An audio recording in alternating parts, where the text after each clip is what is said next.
అందరికీ నమస్కారం. శ్రీమద్ రామాయణం వాల్మీకి రామాయణం బాలకాండ 5వ భాగం.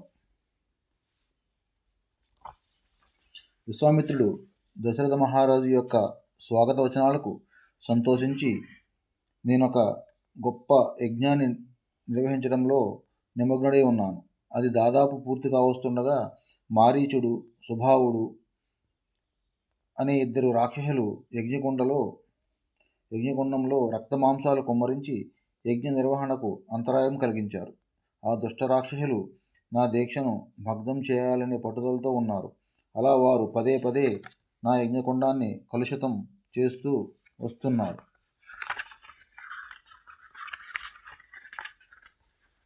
ఓ రాజా, యజ్ఞాన్ని నేను విజయవంతంగా పూర్తి చేసేందుకు గాను ఈ భయంకర రాక్షసులను సంహరించే నిమిత్తం నీ కుమారుడైన రాముణ్ణి నా ఆశ్రమానికి తీసుకుని వెళ్ళడానికై ఇక్కడికి వచ్చాను. నా అభ్యర్థనను నెరవేర్చడంలో తండ్రి ప్రేమ కారణంగా దయచేసి తటపటాయించకు.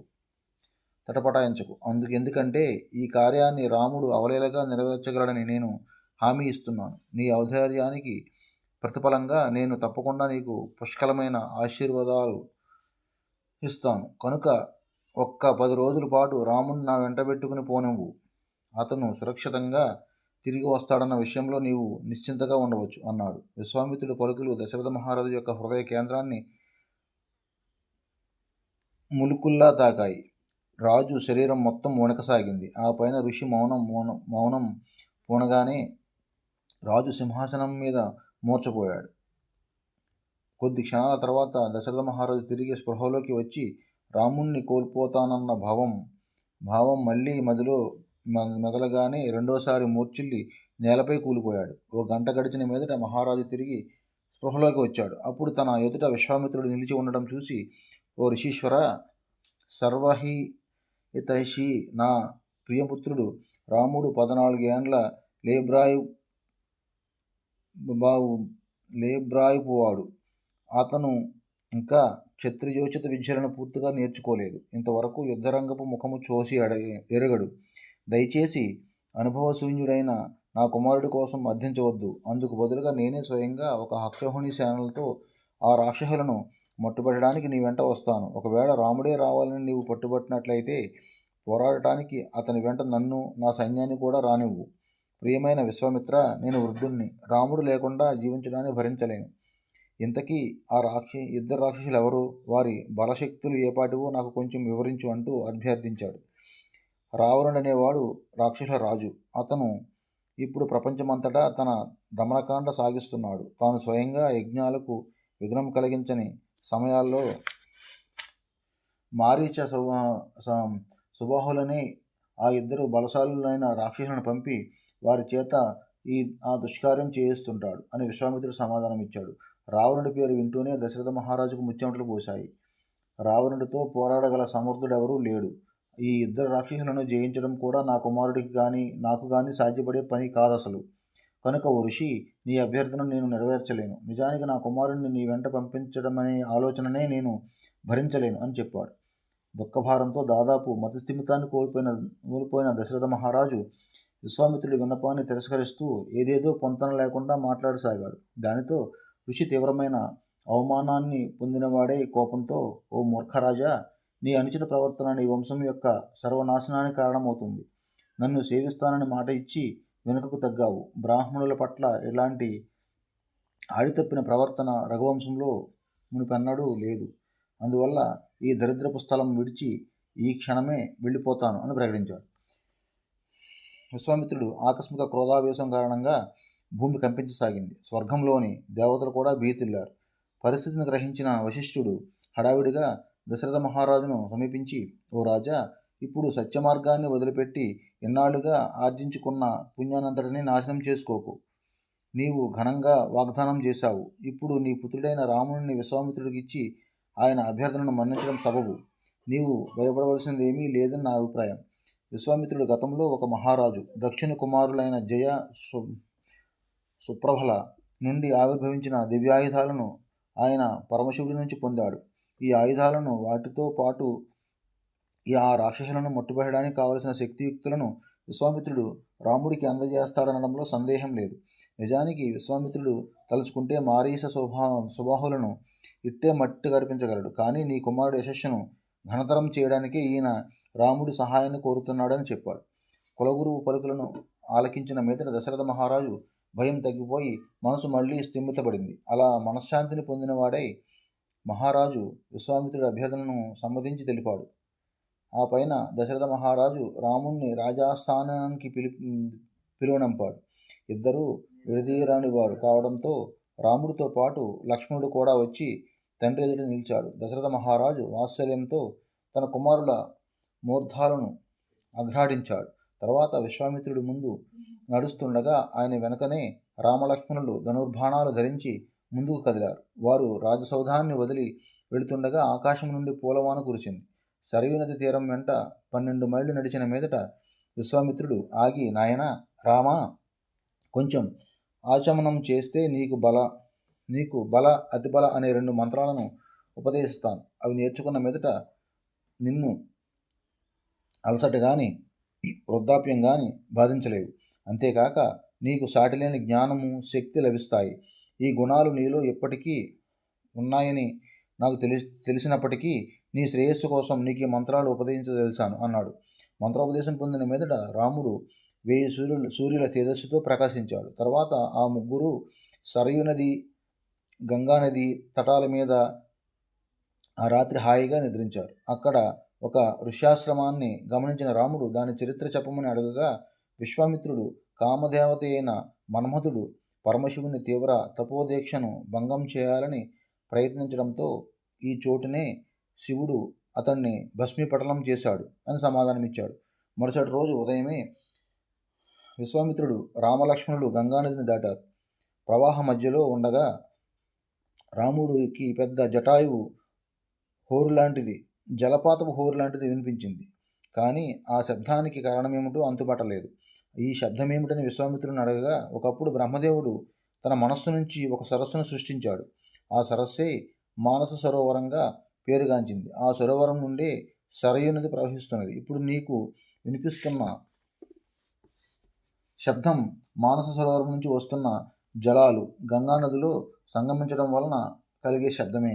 ఓ రామ, ఈ పవిత్ర స్థలంలో ప్రార్థనలు చేసి అంజలి ఘటించు అని చెప్పాడు. గంగానది దక్షిణపు తీరానికి చేరుకోగానే రాముడికి ఒక దట్టమైన నిర్జరారణ్యం కనిపించింది. నరసంచారం లేని ఈ మహారణ్యం చూసేవారికి గుండె గుబిల్లు మనిపించేది.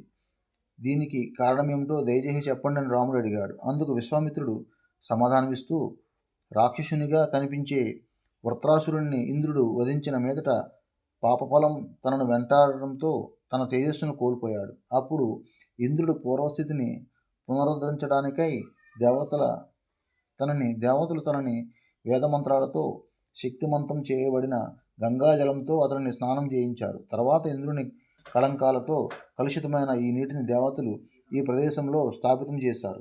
ఈ భూభాగం తన పాప ఫలితాలను స్వీకరించినందున ఇంద్రుడు దీనిని సిరి సంపదలతో తులతూగే దేశంగా మారేటట్లు వరాన్ని అనుగ్రహించాడు. ఫలితంగా మలద, కరుష అనే 2 సుసంపన్న రాజ్యాలు ఇక్కడ అవతరించాయి.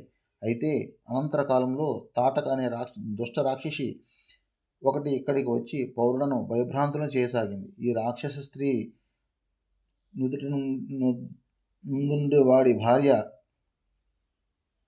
సుందుడనేవాడి భార్య. వారి కుమారుడైన మారీచుణ్ణి వధించడానికే నిన్ను ఇక్కడికి తీసుకువచ్చాను. క్రమంగా తాటక యొక్క వేధింపులు మితిమీరడంతో ఇక్కడ నివసించే వారంతా ఈ చోటు వదిలి వెళ్ళిపోవడంతో ఇప్పుడెక్కడ ఈ జనసంచారం అనేది లేకుండా పోయింది. నాయనా రామ, ఈరోజు నీవి ఆడరక్కసిని తెగటార్చి ఈ దేశాన్ని అణిచివేతల నుండి విముక్తం చేయాలి. ఈ రాక్షసి బ్రతికి ఉన్నంతకాలం ఈ అరణ్యంలో కనీసం అడుగుపెట్టడానికి ఎవడూ సాహసించడని చెప్పాడు. అప్పుడు రాముడు ఓ మహర్షి, అసలు ఈ రాక్షసి ఇంతటి శక్తి సామర్థ్యాలు ఎలా సంపాదించిందో తెలుసుకోదగ్గ విషయమైతే వివరించనని అని అడిగాడు. ఒకప్పుడు సుకేతుడనే శక్తిశాలి అయిన ఒక యక్షుడు ఉండేవాడు. అతడు తీవ్రమైన తపస్సాధనలు ఆచరించి బ్రహ్మదేవుడి అనుగ్రహాన్ని పొందాడు. సంతానం లేనందున సుకేతుడు ఒక కుమారుణ్ణి కోరుకున్నాడు. అయితే బ్రహ్మదేవుడు అతనికి ఎంతో శక్తివంతురాలైన ఒక కుమార్తెను ప్రసాదించాడు. ఆ అందాల బాలికకు అతను తాటక అని పేరు పెట్టి ఆమె యుక్త వయస్కురాలైన పిమ్మట జంభుని కుమారుడైన సుందుడికిచ్చి వివాహం చేశాడు. అనంతర కాలంలో అగస్త్యుని శాపంతో సుందుడు మరణించాడు. అందుకు ప్రతీకారంగా తాటక ఆమె కుమారుడు మారీచుడు ఈ ఋషిని మింగాలని ఆయన మీదకు లభించారు. అగస్త్యుడు తక్షణమే ఆ తల్లి కుమారులను నరమాంస భక్షులైన రాక్షసులుగా మారిపోమ్మని శపించారు. దానితో అందమైన తాటక కాస్త భయంకర రూపం గల రక్కసిగా మారిపోయింది. అగస్త్య మహర్షి ఈ ప్రాంతంలో తపస్సు చేసుకుంటూ ఉండేవాడు కనుక తాటక పంతంగా ఇక్కడనే అరాచకాలు సృష్టించడం పనిగా పెట్టుకుంది. విశ్వామిత్రుడు ఇలా చెప్పాడు. నాయనా రామ, తాటక నిలువెల్లా దుష్టురాలని తెలుసుకో. కనుక ఆడదానిని చంపుతానని అన్న అనుమానాలన్నీ పక్కన పెట్టు. పూర్వం విరోచనుడు కుమార్తె భూమిని అల్లకల్లోలం చేయగోరినప్పుడు ఆమెను ఇంద్రుడు ఎలా చంపాడో గుర్తు తెచ్చుకో. అలాగే భృగుముని యొక్క పత్ని ఇంద్రుణ్ణి సంపదలిచినప్పుడు ఆమెను విష్ణుమూర్తి చంపాడు కదా. కనుక సందేహము వీడి విల్చిన వేసి నా ఆజ్ఞను పాటించడానికి సిద్ధపడు. ఈ ఆజ్ఞ వింటూనే రాముడు ధనుష్టంకారం చేశాడు. దాని భయంకరమైన ధ్వని నలుదిశలా ప్రతిధ్వనించింది. అది విన్న ప్రాణులన్నీ భయ విహల్యాలమై ఉన్నాయి. శ్రీరాముడు ధనుష్టంకారాన్ని వినగానే తాటక ఒక్కసారిగా ఆశ్చర్యపడి అదే సమయంలో క్రోధంతో రెచ్చిపోయింది. శబ్దం వచ్చిన దిశగా పిచ్చెత్తినట్లుగా పరుగుతీసింది. దాని రాకను చూసిన రాముడు తమ్ముడితో, లక్ష్మణ, ఈ అసహ్యమైన పెనుభూతాన్ని చూసావా? చూస్తేనే చాలు సజ్జనుల హృదయాలు బ్రద్దలేటట్లు భయంకరంగా ఉంది. అయితేనేమి, ఈ రాక్షసి ఒక స్త్రీయే గనుక నేను ఆమెను చంపడానికి బదులుగా ఆమె చేతులను కాళ్ళను నరికి ముక్కు చెవులను కోసి ఆమెను నిరపాయకరంగా చేస్తాను. అలా అవయవాలు ఖండించబడిన ఇక మీదట ఘోరాలకు పాల్పడకుండా పడి ఉంటుంది అన్నాడు. ముందుకు దూసుకువచ్చిన తాటక ధూళి తుఫానును సృష్టించి రామలక్ష్మణులను తాత్కాలికంగా అంధులుగా చేసింది. ఆ పైన తన మాయాశక్తులను ప్రయోగించి తాటక శిలా వర్షం కురిపించింది. రాముడు తేరుకొని తమపై పడుతున్న శిలలన్నింటినీ నుగ్గు చేసి వేగంగా తాటక ముంజేతులను ఖండించాడు. అదే సమయంలో లక్ష్మణుడు తాటక చెవులను కోసి రాముడు సలహా మేరకు దాని ముక్కు కొన కూడా కోశాడు. కానీ తాటక తన మాయాశక్తులను ఉపయోగించి తక్షణమే అదృశ్యమైంది. అదృశ్యంగా ఉంటూనే మళ్లీ శిలా వర్షాన్ని కురిపించసాగింది. విశ్వామిత్రుడు అసహనం చూపించే స్వరంతో, ఓ రామ, సాయం సంధ్య వచ్చేస్తుంది. ఈ సమయంలో రాక్షసుల బలం ఎంతగానో పెరిగిపోతుంది. కనుక తాటక మీద దయచూపడం కట్టిపెట్టి దానిని తక్షణమే వధించు అన్నాడు. రాముడు శరపరంపరను విడవడంతో తాటక అకస్మాత్తుగా ప్రత్యక్షమే అతని మీదకు దూసుకొచ్చింది. అప్పుడు రాముడు తొట్టుపాటు లేకుండా తన అమ్ముల పొది నుంచి ప్రత్యేకమైన శక్తి గల ఒక స్వర్ణ సర్రాన్ని తీసి ఆ రాక్షసి మీదకు వదిలాడు. తాటక పిడుగుపాటు వేగంతో ముందుకు లగించినప్పటికీ రాముడు వదిలిన ఒకే ఒక్క బాణం నిప్పులు కక్కుతూ తాటక వక్షస్థలంలో దిగబడగా భయంకరంగా ఒక గావుకేక పెడుతూ అది నేలకూలి మరణించింది. గగనతలంలోని దేవతలు హర్షధ్వానాలు చేస్తూ వర్షం కురిపించారు. గంధర్వులు, అప్సరసలు ఆనంద తన్మయులై పాడుతూ నాట్యం చేశారు. మహర్షులు శ్రీరాముడి పరాక్రమాన్ని కొనియాడారు. అంతటా ఇంద్రాది దేవతలు విశ్వామిత్రుని విడిగా కలుసుకొని, ఓ మహర్షి, రాముడు మా తరపున సాధించవలసిన చాలా ముఖ్యమైన జీవన కార్యం ఒకటి ఉన్నదని, నీకు తెలిసి ఉన్న దివ్యాస్త్ర జ్ఞానాలన్నింటినీ ఇప్పుడు అతనికి బోధించని చెప్పారు. ఈ మాట చెప్పి దేవతలు అంతరార్థమయ్యారు. విశ్వామిత్రుడు రామలక్ష్మణులు ఆ రాత్రి అక్కడనే సుఖంగా విశ్రమించారు. మరుసటి ఉదయం విశ్వామిత్రుడు తనకు తెలిసిన దివ్యాస్త్ర జ్ఞానాన్నంతటినీ రాముడికి ఉపదేశించాడు. ఈ దివ్యాస్త్రాలకు సంబంధించిన మంత్రాలను రాముడు ఉపదేశం పొందిన సమయంలో ఆయా అస్త్రాలు రూపం దాల్చి అతని ముందు నిలిచి, ఓ రామా, నీ ఆజ్ఞను మాకివ్వు. నీకు ఏ విధమైన సేవ చేయాలో చెప్పు అని అడిగాయి. నేను మిమ్మల్ని తెలిసినంతనే మీరంతా వచ్చి నా ముందు నిలబడాలన్నది నా ప్రార్థన అని రాముడు సమాధానం ఇచ్చాడు. రూపం దాల్చి వచ్చిన అస్త్రాలన్నీ ఈ ఆజ్ఞ రాగానే అంతర్ధానమైనాయి. విశ్వామిత్రుడు రామలక్ష్మణులతో కలిసి ముందుకు సాగిపోయాడు. తర్వాత అదే రోజు వారు సిద్ధాశ్రమంగా పేరుగాంచిన విశ్వామిత్రుడికి ఆశ్రమానికి చేరుకోగా ఆ పవిత్ర స్థలం యొక్క చరిత్రను తెలపమని మహర్షిని రాముడు అడిగాడు. అప్పుడు విశ్వామిత్రుడు ఇలా వివరించాడు. ఈ సిద్ధాశ్రమంలోనే పూర్వం వామనమూర్తి కొన్ని లక్షల సంవత్సరాల పాటు నివసించాడు. ఒకసారి దేవతలు వామనమూర్తిని దర్శనం చేసుకుని యజ్ఞ దీక్షలో ఉన్న బలి మహారాజును సందర్శించవలసినదిగా అభ్యర్థించారు. రాక్షసులకు అధిపతి అయిన బలి మహారాజు ముల్లోకాలను జయించి ఉన్నందున ఆయనను వామనుడు యాచించి ఈ లోకాలను స్వాధీనం చేసుకోవాలని దేవతలు వామనుడికి విజ్ఞప్తి చేశారు. సరిగ్గా అదే సమయంలో కశ్యపుడు కూడా సిద్ధాశ్రమానికి రావడం సంభవించింది. ఆయన వామనుణ్ణి ఎంతో భక్తి శ్రద్ధలతో పూజించి ఆయనను తనకు కుమారునిగా అవతరించవలసిందిగా ప్రార్థించాడు. అందుకు స్వామి అంగీకరించడంతో ధర్మిల అదితి కశ్యపులకు కుమారునిగా మరగుజ్జు బ్రాహ్మణునిగా ఆయన అవతరించడం జరిగింది. అలా ఆయన బలి మహారాజు వద్దకు వెళ్ళిన 3 అడుగుల నేలను యాచించే మిషతో ఆయన రాజ్యాన్ని స్వాధీనం చేసుకుని దేవకార్యాన్ని నెరవేర్చాడు. తన ఆశ్రమానికి వచ్చిన మీదట తక్షణమే విశ్వామిత్రుడు యజ్ఞదీక్షకు ఉపక్రమించాడు. రామలక్ష్మణుడు ధనుర్ధారులై నిలిచి మారీచ సుబాహులు ఎప్పుడు వస్తారా అని కాపుగాచి ఉన్నారు. 6 రోజుల పాటు అహోరాత్రులు నిద్ర అనేది లేకుండా సోదరులిద్దరూ యజ్ఞవాటికను అప్రమత్తంగా సంరక్షిస్తూ వచ్చారు. కీలకమైన 6వ రాత్రి నాడు సోమరసాన్ని పిండుతుండగా రానున్న రాక్షస రాకను సూచిస్తూ యజ్ఞాశ్వాల భగ్గున మండుతూ పైకి లేచింది. వెనువెంటనే ఆకాశంలో భయానకమైన కేకలు వినిపించాయి. ఆకస్మికంగా మారీచ సుబాహులు తమ అనుచరగణంతో ఊడిపడ్డారు. వస్తూనే యజ్ఞవాటికపై రక్తమాంసాలు, మలమూత్రాలు, చీము, ఇతర దుర్గంధ భూయిష్టమైన పదార్థాలను కుమ్మరించడం మొదలుపెట్టారు. లక్ష్మణుడితో రాముడు ఈ దుష్ట రాక్షసులను నా ఆయుధాలతో లొంగదీస్తాను, కానీ వీరు మరికొన్ని సంవత్సరాలు జీవించవలసి ఉన్నందున వీరిని సంహరించను అని చెప్పాడు. రాముడు ఒక శక్తివంతమైన అస్త్రాన్ని ప్రయోగించగా అది మారీచుడి రొమ్మును తాకి వాడిని 100 యోజనాల దగ్గర దూరాన సముద్ర మధ్యంలోకి విసిరివేసింది, కానీ చంపలేదు. అంతటా రాముడు మరో శక్తివంతమైన బాణాన్ని సంధించవలసిందిగా అది సుబాహుడి గుండెలోకి దిగబడి వాడి నేలకూలి మరణించాడు. మరో అస్త్రాన్ని అభిమంత్రించి వదిలి రాముడు తక్కిన రాక్షసులందరినీ పారద్రోడాడు. ఆ పైన ఆ ప్రాంతంలో తిరిగి శాంతి నెలకొంది. గతంలో సిద్ధాశ్రమంలో నివసిస్తూ ఉండిన ఋషులంతా స్వస్థానానికి ఆనందంగా తిరిగి వచ్చి శ్రీరాముడు చేసిన అద్భుత కార్యానికి అభినందనలు తెలిపారు. ఆ సాయంకాలానికి యజ్ఞకార్యం విజయవంతంగా పూర్తయింది. ఆ రాత్రి గడిపిన మీదట రాముడు ఋషుల ఎదుటకు వచ్చి ఓ పూజ్య బ్రాహ్మణులారా, రాక్షసులు చేస్తున్న ఆగడాల నుండి ఇప్పుడు ఈ ప్రాంతం విముక్తయింది కనుక ఇంకా నేను మీకు ఏదైనా చేయవలసింది ఉంటే ఆజ్ఞాపించండి అని అడిగాడు. విశ్వామిత్రుని సూచన మేరకు ఋషులు రాముడితో జనక మహారాజు చేస్తున్న ఒక మహాయజ్ఞంలో పాల్గొనడానికే మేము మిథిల రాజ్యానికి వెళ్ళబోతున్నాము. మీ సోదరులిద్దరూ కూడా మాతో రావాల్సిందిగా ప్రార్థిస్తున్నాము. పూర్వం పరమశివుడు దేవతలకు బహుకరించినట్టు అద్భుతమైన ధనస్సు ఒకటి అక్కడ యజ్ఞవేదిక వద్ద ఉంచబడింది. అనంతరకాలంలో చాలా కాలం కిందట మిథిలను పాలించిన దేవవ్రత మహారాజుకు దేవతలు ఆ ధనస్సును బహుకరించారు. ఆ దివ్య ధనస్సు అపరిమితమైన దృఢత్వం గలది కావుటన గొప్ప దేవతలకు కూడా దానిని వంచడం సాధ్యం కాదంటే ఇక మానవుల సంగతి చెప్పేదేముంది. చిరకాలంగా ఆ ధనస్సు మిథిలలో ఉంటూ వచ్చింది.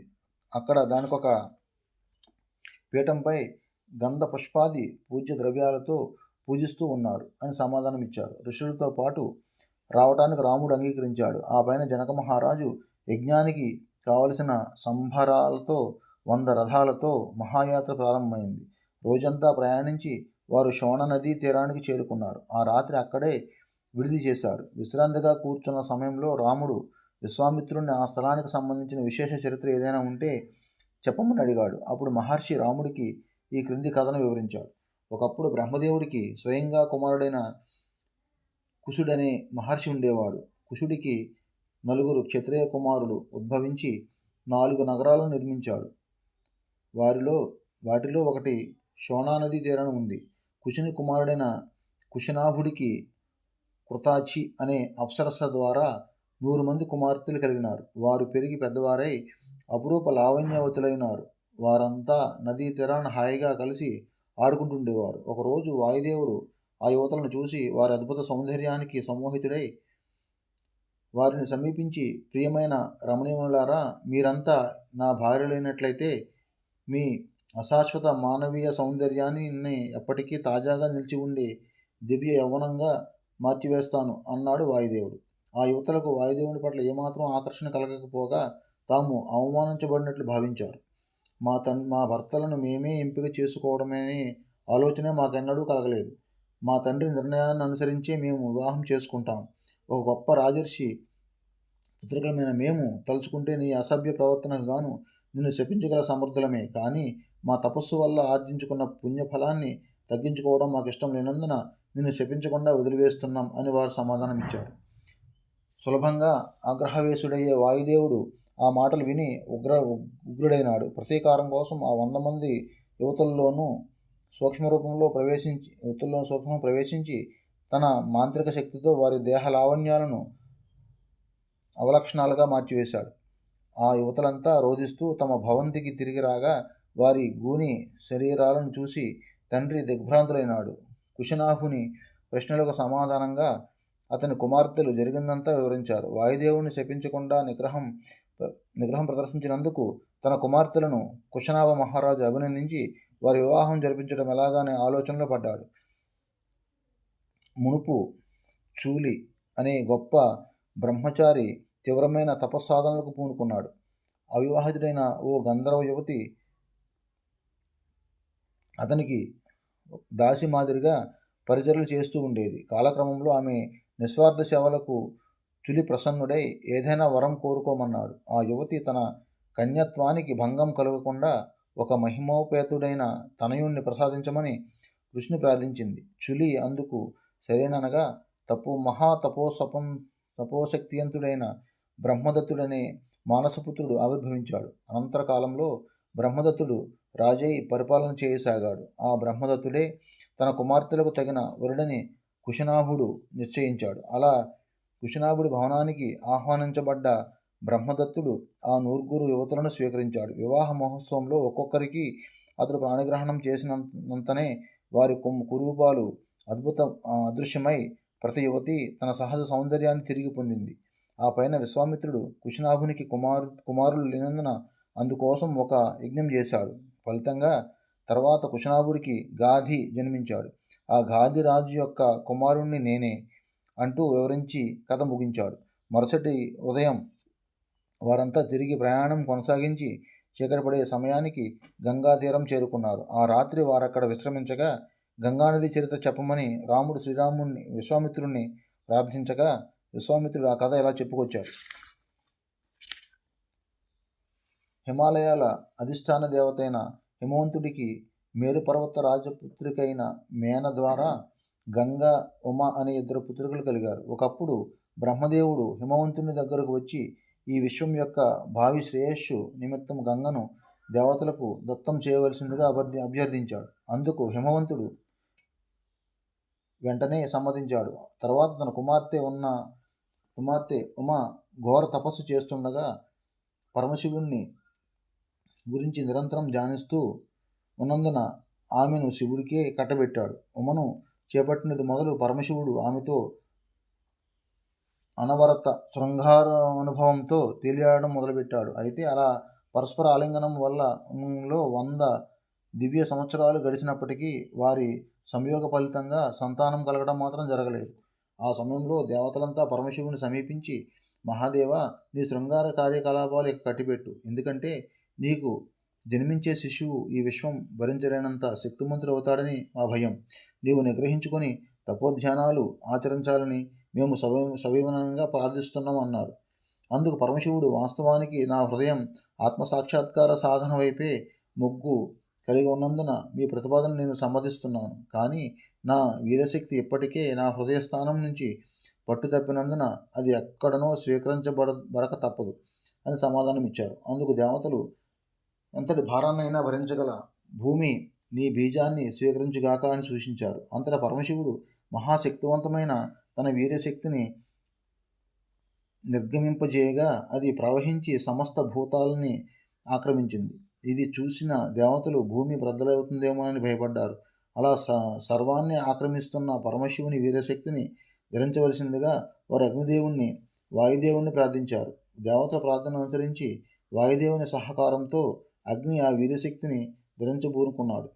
అగ్నిదేవుని స్పర్శ తగలగానే మహాదేవుని వీరశక్తిలో కొంత భాగం ఒక ధవళ పర్వతంగా మారి అందులోనూ కొంత తెల్లని రెల్లుగడ్డితో నిండిన ప్రకాశవంతమైన పొదగా రూపొందింది.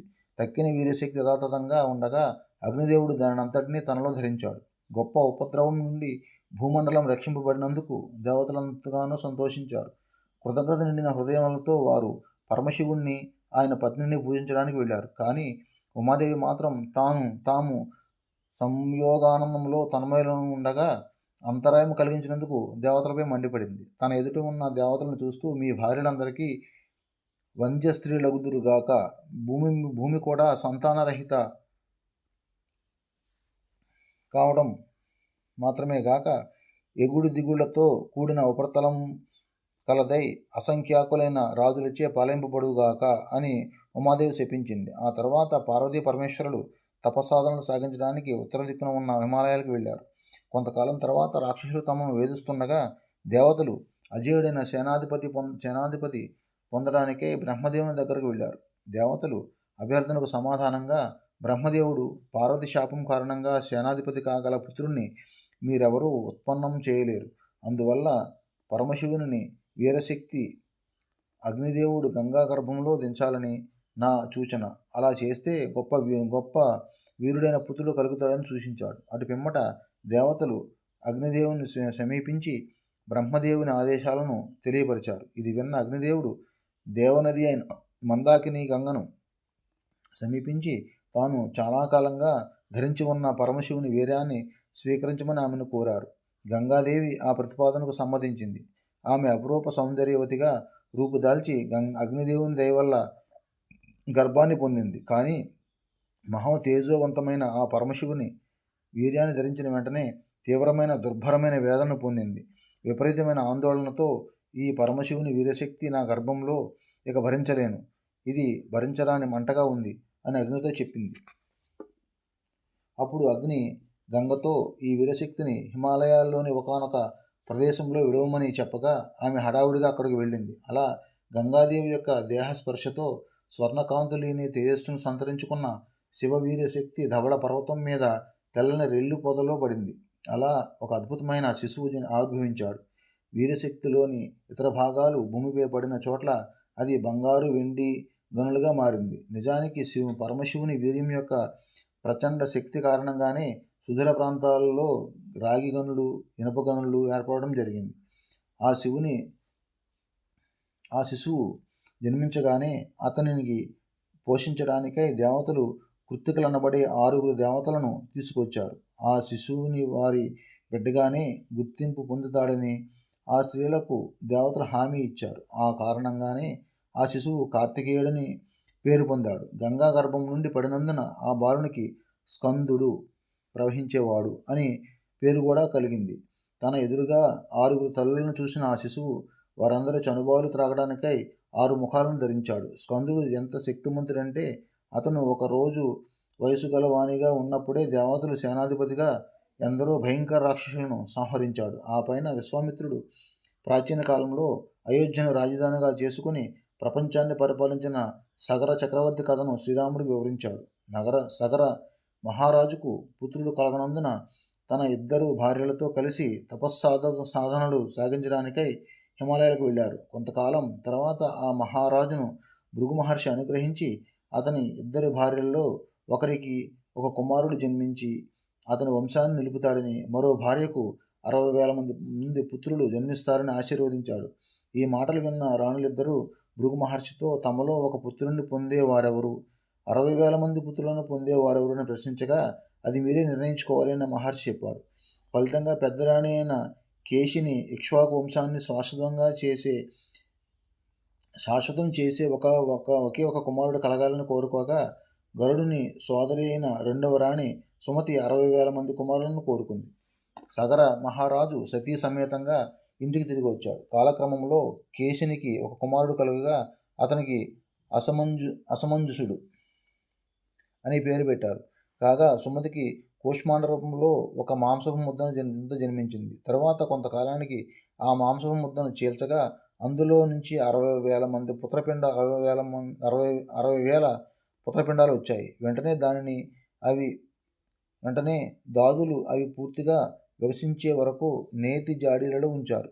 ఆ పిమ్మట 60,000 మంది పెరిగి పెద్దవారవుతుండగా క్రూరుడైన వారి సవతి అన్న అసమంజసుడు వారిని సరైన నదిలోకి విసిరి వారంతా మునుగుతుంటే చూసి గొప్ప ఆనందంతో పగలబడి నవ్వుతుండేవాడు. తన కుమారుడైన అసమంజసుడి దుష్ట ప్రవర్తనకు విసిగివేశారన్న సగర మహారాజు అతన్ని ఎట్టకేలకు రాజ్యం నుంచి బహిష్కరించ నిశ్చయించాడు. అసమంజసుడు కుమారుడు ప్రజలందరి ప్రేమాభిమానాలకు పాత్రుడైన అంశుమంతుణ్ణి మాత్రం మహారాజు తనతోనే ఉంచుకున్నాడు.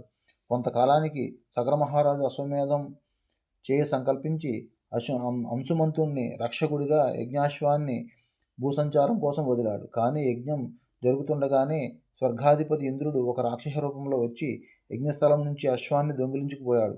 ఆ యజ్ఞాశ్వాన్ని ఎలాగైనా సరే తిరిగి సంపాదించుకురావాలని పురోహితుడు సగర మహారాజుకు చెప్పాడు. యజ్ఞం అసంపూర్తిగా నిలిచిపోవడం ఎంతో అమంగళకరమని హెచ్చరించాడు.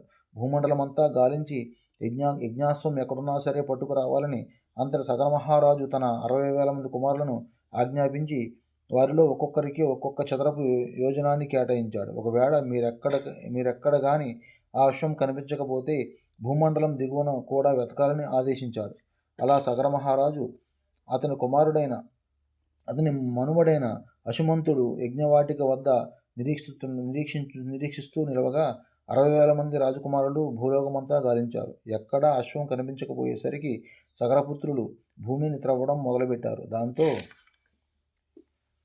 నాగులు మొదలైన అధోలోకవాసులు ఆందోళన చెందసాగారు. నిజానికి భూదేవియే ఎంతగానో గాబరాపడింది. ఇదంతా చూస్తున్న దేవతలు పరిస్థితిని చక్కదించవలసిందిగా బ్రహ్మదేవునితో మొరపెట్టుకున్నారు. భూమి విష్ణుపత్ని అయినందున కపిలుని రూపంలో అవతరించి ఉన్న విష్ణువు అనంతకాలంలోనే సగరుని 60,000 మంది పుత్రులను నశింపజేస్తాడని చెప్పి బ్రహ్మదేవుడు దేవతలను శాంతపరిచాడు.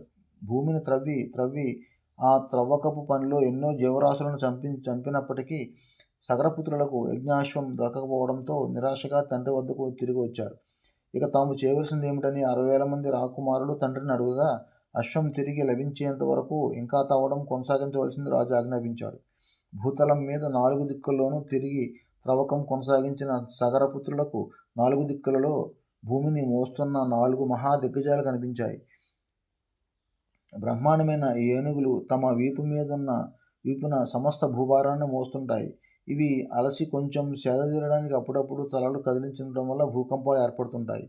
భూమినంతా తొలుచుకుంటూ అట్టడుగున రసాతలానికి చేరుకున్న సగరపుత్రులకు ఎట్టకేలకు అక్కడ తపోనిష్ఠలో పద్మాసనీసుడైన ఉన్న కపిల భగవానుడు అక్కడకు దగ్గరలోనే ప్రశాంతంగా తృణగ్రాసం మేస్తూ నిలిచి ఉన్న యజ్ఞాశ్వాన్ని కానవచ్చాయి. కపిలుడే చోరుడని సగరపుత్రులు భావించారు. అందువల్ల వారు త్రవ్వకపు పనిముట్లు చేబూని ఆయనను వధించడానికి ముందుకు దూసుకొచ్చారు. వారి దుందుడుకు చర్యను గమనించిన కపిలుడు ఆగ్రహించి ఆయన కేవలం హుం అన్న మంత్రాన్ని ఉచ్చరించడంతోనే 60,000 మంది సగరపుత్రులు భస్మీపటలమైనారు. చాలా కాలం గడిచిన తన కుమారులు తిరిగి రాకపోవడంతో 60,000 మంది రాకుమారులు యజ్ఞాశ్వాన్ని వెతకడానికై సగర మహారాజు తన మనుమడైన అంశుమంతుణ్ణి పంపించాడు. ఆయన పినతండ్రులు వెళ్ళిన మార్గాన్ని అనుసరించి వారు త్రవ్విన సొరంగ మార్గాన్ని చేరుకున్నాడు. భూమి లోపలికి చొరబడి అంశుమంతుడికి మహాదిగ్గజాలు కనిపించగా తన పినతండ్రులు ఎక్కడ ఉన్నారని వాటిని అడిగాడు. ఆ మార్గాన్నే ఇంకా దిగువకపోతే త్వరలోనే అన్ని విషయాలు తెలుస్తాయని చెప్పాయి. ఎట్టకేలకు భస్మ రూపంలో సగరపుత్రుడు పడి ఉన్న చోటకు అంశుమంతుడు చేరుకున్నాడు. అది చూసి అతను దుఃఖ వివసుడైనాడు.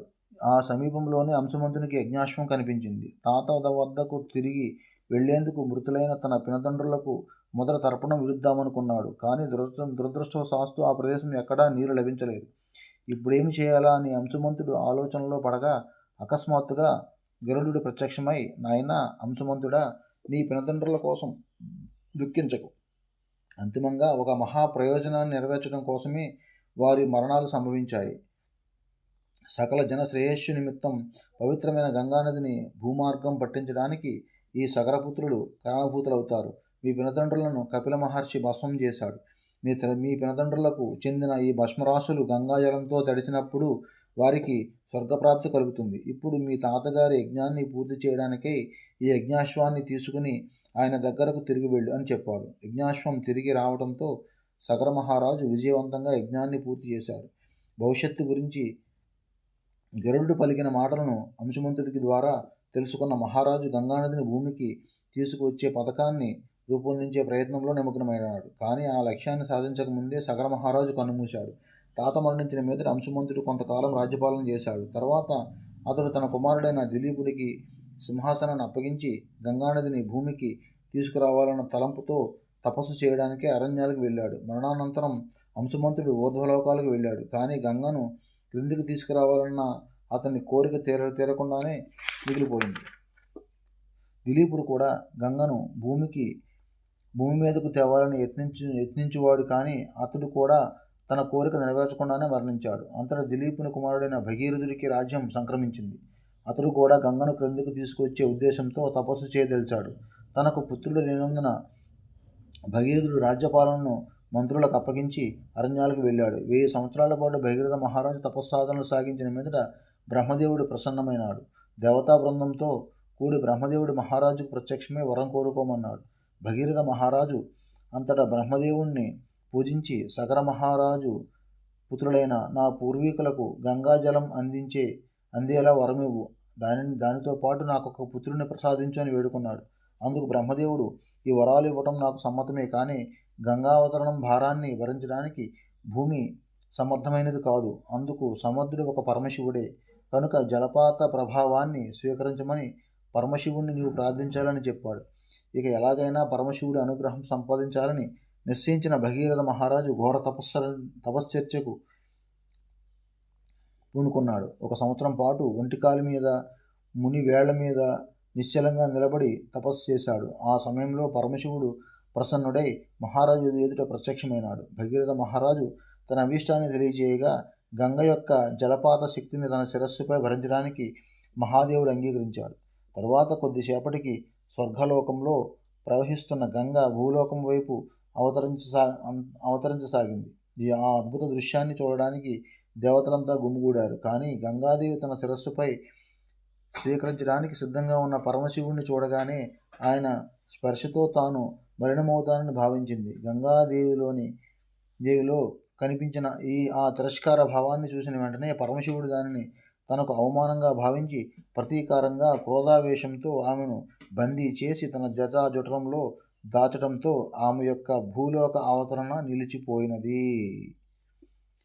సర్వం కృష్ణార్పణమస్తు.